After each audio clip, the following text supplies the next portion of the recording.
कृष्ण गोविंद हरे मुरारी, हे नाथ नारायण वासुदेवा। श्री सुखदेव जी भगवान से परीक्षित ने प्रश्न किया कि हे भगवत स्वरूप मुनिवर, आप परम पवित्र और सर्वज्ञ हैं। आपने जो कुछ कहा है वह सत्य एवं उचित है।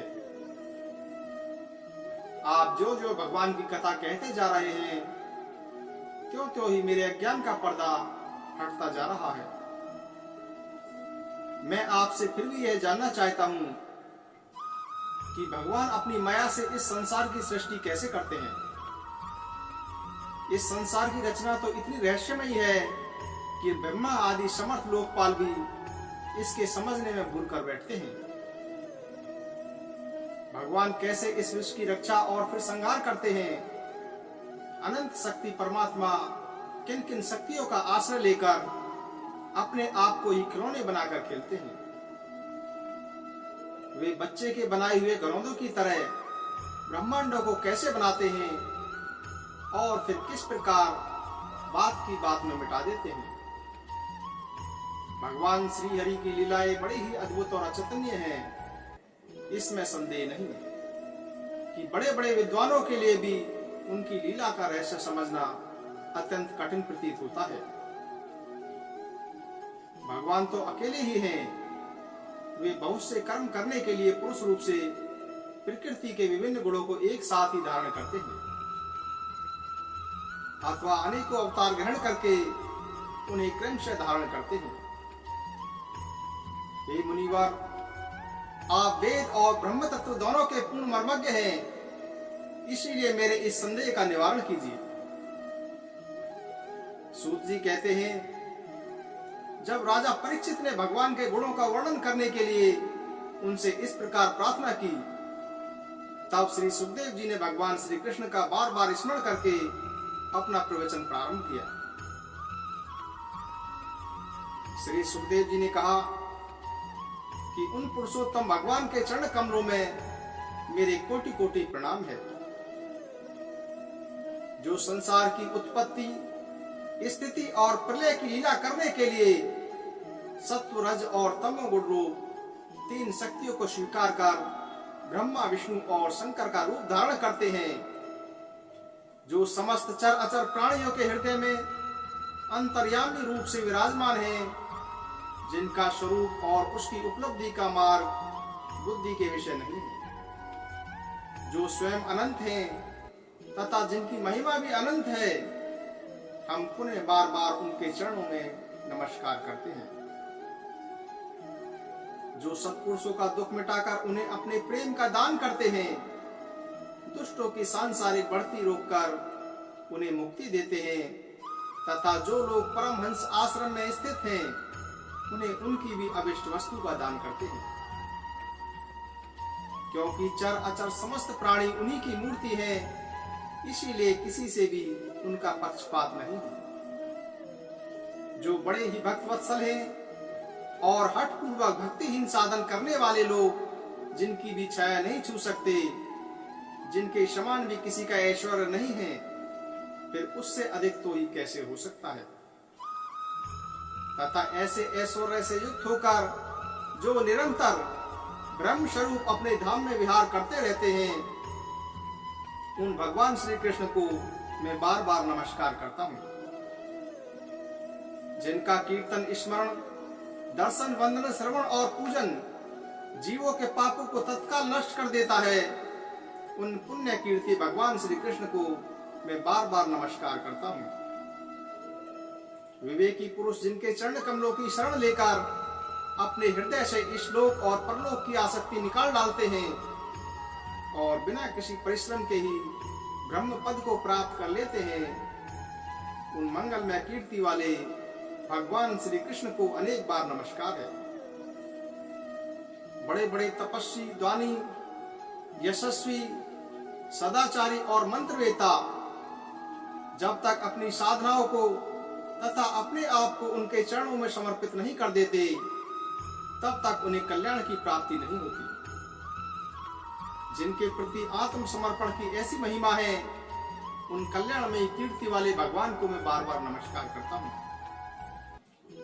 किरात, हूण, आंध्र, पुलिंद, पुलस्कस, आबीर, यवन और खस आदि नीच जातियां तथा दूसरे पापी जिनके शरणागत भक्तों की शरण ग्रहण करने से ही पवित्र हो जाते हैं, उन सर्वशक्तिमान भगवान को मैं बार बार नमस्कार करता हूँ। वे ही भगवान ज्ञानियों के आत्मा है और भक्तों के स्वामी हैं, कर्मकांडियों के लिए वेद मूर्ति हैं, धार्मिकों के लिए धर्म मूर्ति हैं और तपस्वियों के लिए तत्व स्वरूप है।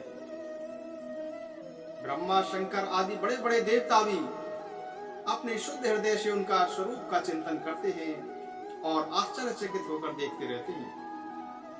वे मुझ पर अपने अनुग्रह की प्रसाद की वर्षा करें, जो समस्त संपत्तियों की स्वामी लक्ष्मी देवी के पति हैं, समस्त यज्ञों के भोक्ता एवं फलदाता हैं, सबके अंतर्यामी और समस्त लोगों के पालन करता है, तथा पृथ्वी देवी के स्वामी हैं, जिन्होंने यदुवंश में प्रकट होकर अंधकृष्णि और यदुवंश के लोगों की रक्षा की है, तथा जो उन लोगों के एकमात्र आश्रय रहे हैं, वे भक्तवत्सल संत जनों के सर्वस्व श्री कृष्ण मुझ पर प्रसन्न हैं।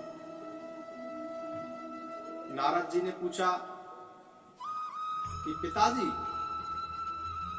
आप केवल मेरे ही नहीं, सबके पिता, समस्त देवताओं से श्रेष्ठ एवं सृष्टि करता है। आपको मेरा प्रणाम है।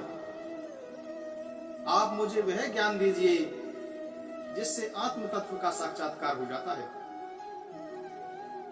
पिताजी, इस संसार का क्या लक्षण है, इसका आधार क्या है, इसका निर्माण किसने किया है, इसका प्रलय किसमें होता है, यह किसके अधीन है और वास्तव में यह क्या वस्तु है, आप इस तत्व को बतलाइए।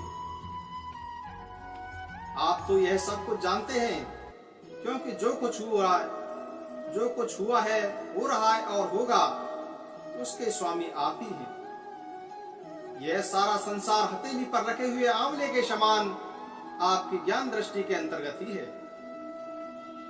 पिताजी, आपको यह ज्ञान कहां से मिला, आप किसके आधार पर ठहरे हुए हैं, आपका स्वामी कौन है और आपका स्वरूप क्या है। आप अकेले ही अपनी माया से पंचभूतों के द्वारा प्राणियों की सृष्टि कर लेते हैं, कितना अद्भुत है। जैसे मकड़ी अनायासी अपने मुंह से जाला निकालकर उसमें खेलने लगती है, वैसे ही आप अपनी शक्तियों के आश्रय से जीवों को अपने में ही उत्पन्न करते हैं, और फिर भी आप में कोई विकार नहीं होता। जगत में नाम, रूप और गुणों में से जो कुछ जाना जाता है, उसमें ऐसी कोई सत असत, उत्तम, मध्य या अध्यम कोई वस्तु नहीं देखता जो आपके सिवा और किसी से उत्पन्न हुई हो। इस प्रकार सबके ईश्वर होकर भी आपने एकाग्र चित्त से घोर तपस्या की, इस बात से मुझे मोह के साथ साथ बहुत बड़ी शंका भी हो रही है कि आपसे बड़ा भी कोई है क्या। पिताजी, आप सर्वज्ञ और सर्वेश्वर हैं। जो कुछ मैं पूछ रहा हूं, वह सब कृपया करके आप मुझे बतलाइए। इस प्रकार के प्रश्न करते हैं नारद जी अपने पिता ब्रह्मा जी से। इस पर ब्रह्मा जी कहते हैं कि बेटा नारद, तुमने जीवों के प्रति करुणा के भाव से यह बहुत ही सुंदर प्रश्न किया है, क्योंकि इससे भगवान के गुणों का वर्णन करने की प्रेरणा मुझे प्राप्त हुई है।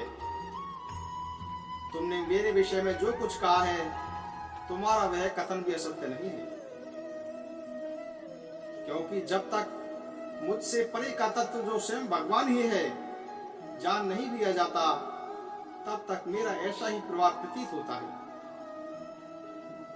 जैसे सूर्य, अग्नि, चंद्रमा, ग्रह, नक्षत्र और तारे उन्हीं के प्रकाश से प्रकाशित होकर जगत में प्रकाश फैलाते हैं, वैसे ही मैं भी उन्हीं स्वयं प्रकाश भगवान के चिन्ह में प्रकाश से प्रकाशित होकर संसार को प्रकाशित कर रहा हूं। उन भगवान वासुदेव की मैं वंदना करता हूँ और ध्यान भी, जिनकी दुर्जय माया से मोहित होकर लोग मुझे जगत गुरु कहते हैं। यह माया तो उनकी आंखों के सामने ठहरती ही नहीं, झेप कर दूर से ही भाग जाती है। परंतु संसार के अज्ञानी जन उसी से मोहित होकर यह मैं हूं, यह मेरा है, इस प्रकार कहते रहते हैं। भगवत स्वरूप नारद द्रव्य, कर्म, काल, स्वभाव और जीव वास्तव में भगवान से भिन्न दूसरी कोई वस्तु नहीं है। वेद नारायण के पारायण हैं, देवता भी नारायण के ही अंगों में कल्पित हुए हैं और समस्त यज्ञ भी नारायण की प्रसन्नता के लिए हैं, तथा उनसे जिन लोगों की प्राप्ति होती है वे भी नारायण में ही कल्पित हैं। सब प्रकार के योग भी नारायण की प्राप्ति के ही हेतु हैं। सारी तपस्याएं नारायण की ओर ले जाने वाली हैं। ज्ञान के द्वारा भी नारायण ही जाने जाते हैं। समस्त साध्य और साधनों का पर्यवसान भगवान नारायण में ही है। वे दृष्टा होने पर भी ईश्वर हैं, स्वामी हैं, निर्विकार होने पर भी सर्वस्वरूप हैं। उन्होंने ही मुझे बनाया है और उनकी दृष्टि से ही प्रेरित होकर मैं उनकी इच्छा अनुसार सृष्टि की रचना करता हूं। भगवान माया के गुणों से रहित एवं अनंत हैं। सृष्टि, स्थिति और प्रलय के लिए रजोगुण, सत्वगुण और तमोगुण, ये तीनों गुण माया के द्वारा उनमें स्वीकार किए गए हैं। ये ही तीनों गुण द्रव्य, ज्ञान और क्रिया का आश्रय लेकर मायातीत नित्य मुक्त पुरुष को ही माया में स्थित होने पर कार्य, कारण और कर्तापन के अभिमान से बांध देते हैं। नारद इंद्रियातीत भगवान गुणों के इन तीन आवरणों से अपने स्वरूप को भली भांति रख लेते हैं। इसीलिए लोग उन्हें नहीं जान पाते। सारे संसार के और मेरे भी एकमात्र स्वामी वे ही हैं।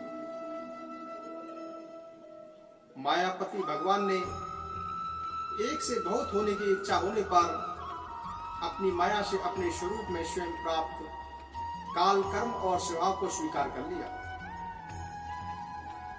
भगवान की शक्ति से ही काल ने तीनों गुणों में क्षोभ उत्पन्न कर दिया, स्वभाव ने उन्हें रूपांतरित कर दिया और कर्म ने महत्व को जन्म दिया। रजोगुण और सत्वगुण की वृद्धि होने पर महत्व का जो विकार हुआ, उससे ज्ञान, क्रिया और द्रव्य रूप तम प्रधान विकार हुआ। वह अहंकार कहलाया और विकार को प्राप्त होकर तीन प्रकार का हो गया। उसके भेद हैं वैकारिक, तेजस और तामस। नारद जी, वे क्रमशः ज्ञान शक्ति, क्रिया शक्ति और द्रव्य शक्ति प्रदान है।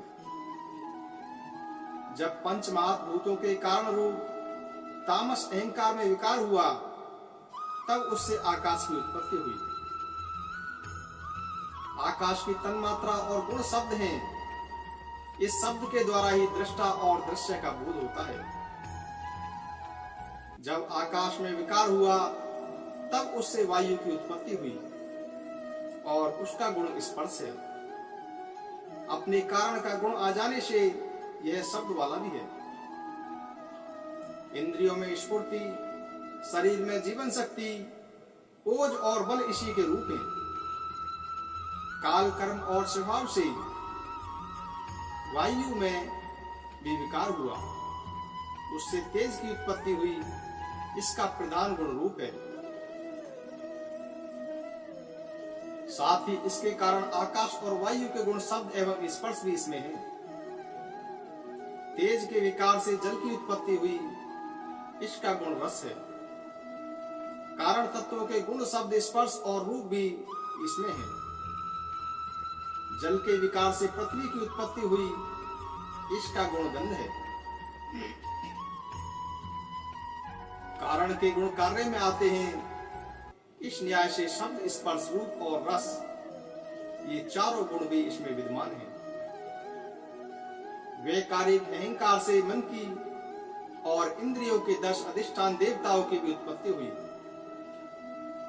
उनके नाम है दिशा, वायु, सूर्य, वरुण, अश्विनी कुमार, अग्नि, इंद्र, विष्णु, मित्र और प्रजापति।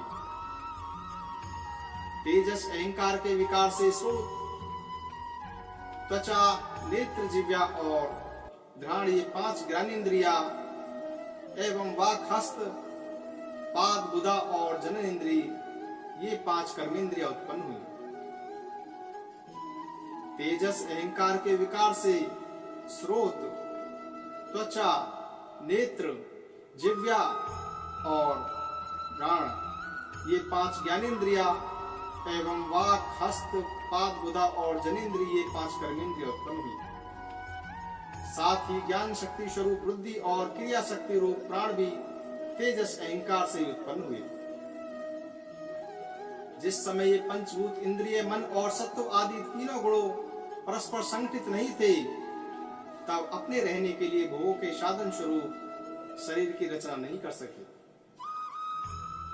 जब भगवान ने इन्हें अपनी शक्ति से प्रेरित किया, तब वे तत्व परस्पर एक दूसरे के साथ मिल गए और उन्होंने आपस में कार्य कारण भाव स्वीकार करके समष्टि रूप पिंड और ब्रह्मांड दोनों की रचना की।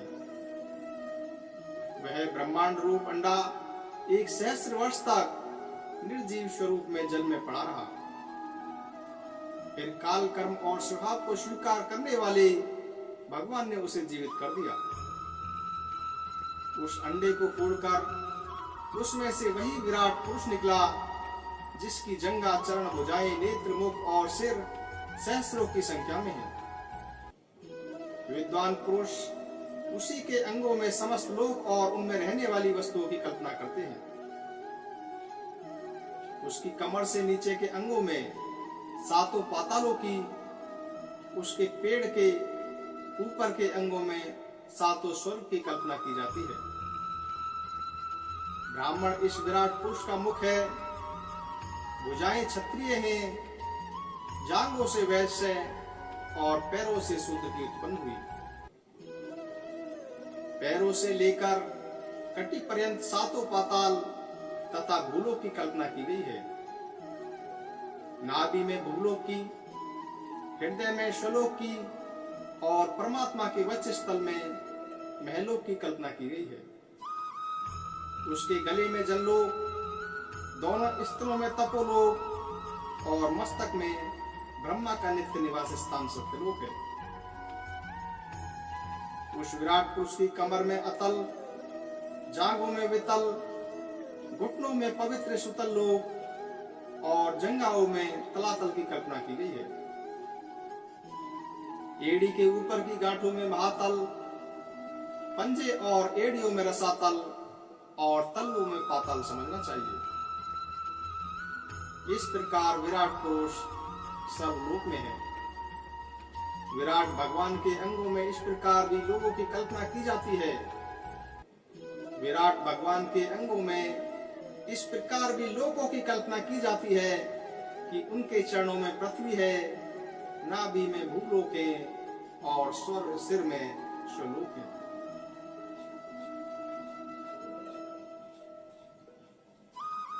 ब्रह्मा जी कहते हैं, अनंत भगवान ने प्रलय के जल में डूबी हुई पृथ्वी का उद्धार करने के लिए समस्त यज्ञ में वाराय शरीर ग्रहण किया। आदि दैत्य हिरण्याक्ष जल के अंदर ही लड़ने के लिए उनके सामने आया। जैसे इंद्र ने अपने वज्र से पर्वतों के पंख काट डाले थे, वैसे ही वाराय भगवान ने अपनी दाढ़ों से उसके टुकड़े टुकड़े कर दिए। फिर उन्हीं प्रभु ने रुचि नामक प्रजापति की पत्नी आकुति के गर्भ से सुयज्ञ के रूप में अवतार ग्रहण किया। उस अवतार में उन्होंने दक्षिणा नाम की पत्नी से स्वयं नाम के देवताओं को उत्पन्न किया और तीनों लोकों के बड़े बड़े संकट हर लिए। इसी से स्वाम्भु मनु ने उन्हें हरि के नाम से पुकारा। नारद कर्दम प्रजापति के घर देवहूति के गर्भ से 9 बहनों के साथ भगवान ने कपिल के रूप में अवतार ग्रहण किया। उन्होंने अपनी माता को उस आत्मज्ञान का उपदेश किया जिससे वे इसी जन्म में अपने हृदय के संपूर्ण बल, तीनों गुणों की आसक्ति का सारा कीचड़ धोकर कपिल भगवान के वास्तविक स्वरूप को प्राप्त हो गए। महर्षि अत्रि भगवान को पुत्र रूप में प्राप्त करना चाहते थे। उन पर प्रसन्न होकर भगवान ने उनसे एक दिन कहा कि मैंने अपने आप को तुम्हें दे दिया। इसी से अवतार लेने पर भगवान का नाम दत्तात्रेय पड़ा। उनके चरण कमलों के पराग से अपने शरीर को पवित्र करके राजा यदु और सहस्त्रार्जुन आदि ने योग की भोग और मोक्ष दोनों ही सिद्धियां प्राप्त की। नारद, सृष्टि के प्रारंभ में मैंने विविध लोकों को रचने की इच्छा से तपस्या की। मैंने उस अखंड तप से प्रसन्न होकर उन्होंने तप अर्थ वाले सन नाम से युक्त होकर सनक, सनंदन, सनातन और सनत कुमार के रूप में अवतार ग्रहण किया। इस अवतार में उन्होंने प्रलय के कारण पहले कल्प के भूले हुए आत्मज्ञान का ऋषियों के प्रति यथावत उपदेश किया, जिससे उन लोगों ने तत्काल परम तत्व का अपने हृदय में साक्षात्कार कर लिया। धर्म की पत्नी दक्ष कन्या मूर्ति के गर्भ से वे नर नारायण के रूप में प्रकट हुए। उनकी तपस्या का प्रभाव उन्हीं के जैसा है। इंद्र की भेजी हुई कामना की सेवाएं, इंद्र की भेजी हुई काम की सेना अप्सराएं उनके सामने जाते ही अपना स्वभाव खो बैठी। वे अपने भाव भाव से उन आत्मस्वरूप भगवान की तपस्या में विघ्न नहीं डाल सके। नारद, शंकर आदि महानुभाव अपनी रोष भरी दृष्टि से कामदेव को जला देते हैं, परंतु अपने आप को जलाने वाले अक्षय क्रोध को वे नहीं जला पाते। वही क्रोध नर नारायण के निर्मल हृदय में प्रवेश करने से पहले ही डर के मारे कांप जाता है। फिर भला उनके हृदय में काम का प्रवेश तो हो ही कैसे सकता है। अपने पिता राजा उत्तानपाद के पास बैठे हुए 5 वर्ष के बालक ध्रुव को उनकी सौतेली मां सुरुचि ने अपने वचन वाणों से विदित कर दिया। इतनी छोटी अवस्था होने पर भी वे उस ग्लानि से तपस्या करने के लिए वन में चले गए। उनकी प्रार्थना से प्रसन्न होकर भगवान प्रकट हुए और उन्होंने ध्रुव को ध्रुव पद का वरदान दिया। आज भी ध्रुव के ऊपर नीचे प्रदक्षिणा करते हुए दिव्य महर्षिगण उनकी स्तुति करते रहते हैं। कुमार गामी वैन का ऐश्वर्य और पुरुष ब्राह्मणों के वज्र से जलकर भस्म हो गया। वह नरक में गिरने लगा। ऋषियों की प्रार्थना पर भगवान ने उसके शरीर मंथन से पृथु के रूप में अवतार धारण कर उसे नरकों से उबारा और इस प्रकार पुत्र शब्द को चरितार्थ किया। उसी अवतार में पृथ्वी को गाय बनाकर उन्होंने उससे जगत के लिए समस्त औषधियों का दोहन किया। राजा नाभि की पत्नी भगवान ने ऋषभ देव के रूप में जन्म लिया। इसी अवतार में समस्त आसक्तियों से रहित होकर अपनी इंद्रिय और मन को अत्यंत शांत करके एवं अपने स्वरूप में स्थित होकर समदर्शों के रूप में उन्होंने जड़ों की भांति योगचर्या का आचरण किया।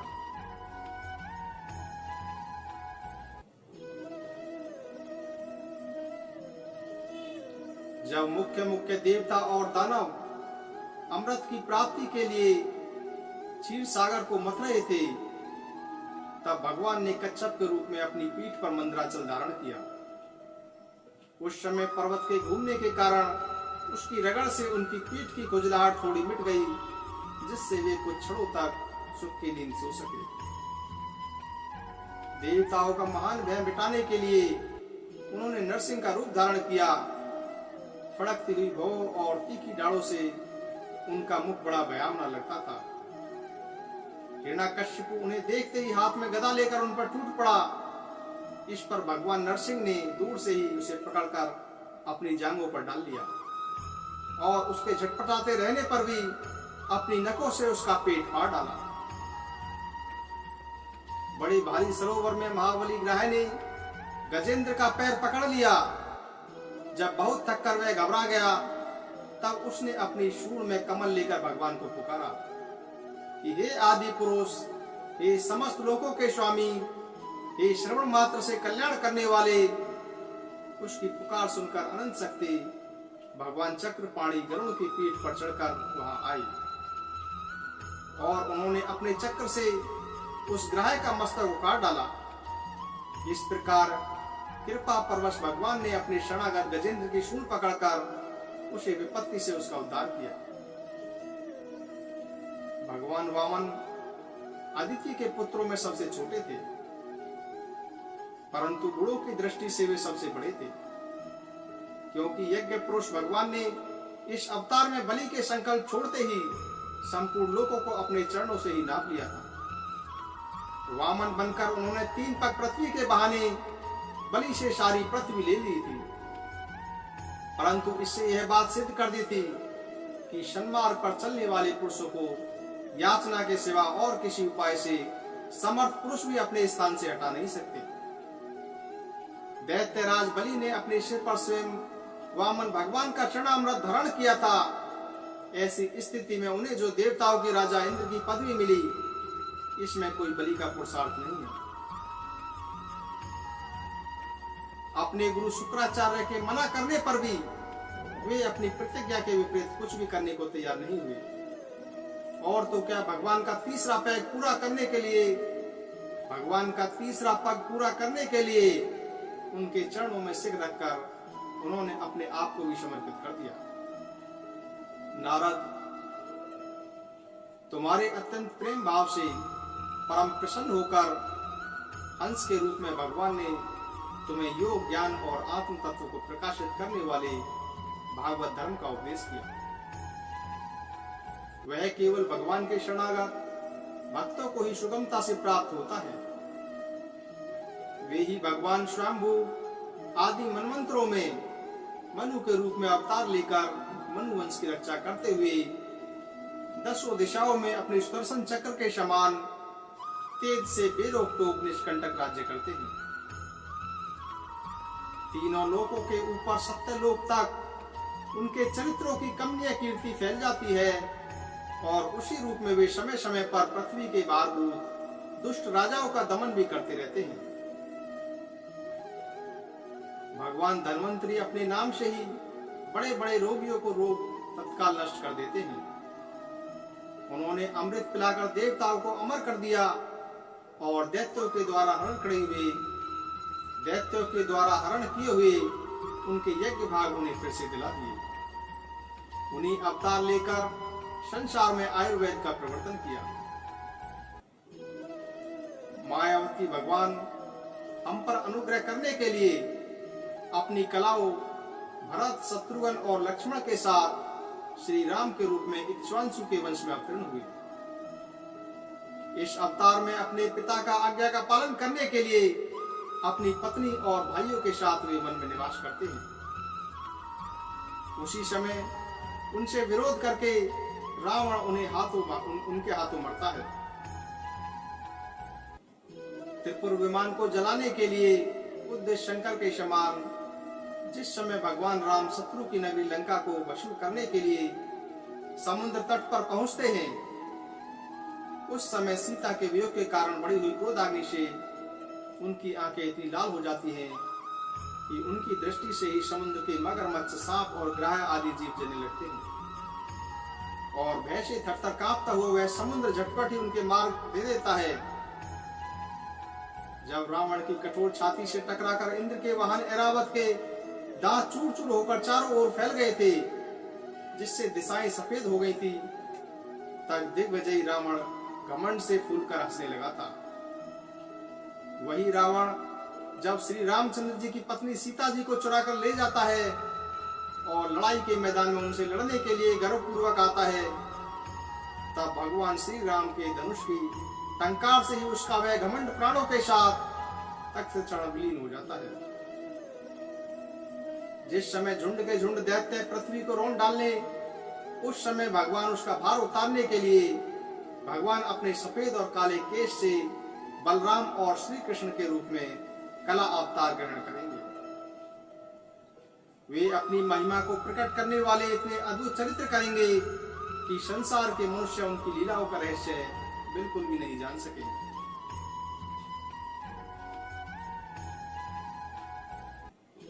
राजा परीक्षित आगे प्रश्न करते हैं। राजा परीक्षित कहते हैं कि भगवान, आप वेद वेताओं में श्रेष्ठ हैं। मैं आपसे यह जानना चाहता हूं कि जब ब्रह्मा जी ने निर्गुण भगवान के गुणों का वर्णन करने के लिए नारद जी को आदेश दिया, तब उन्होंने किन किन किस किस रूप में उपदेश किया।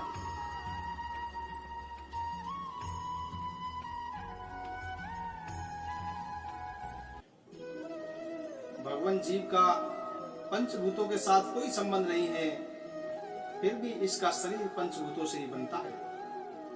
तो क्या स्वभाव से ही ऐसा होता है, अथवा किसी कारणवश आप इस बात का मर्म पूर्ण रीति से जानते हैं?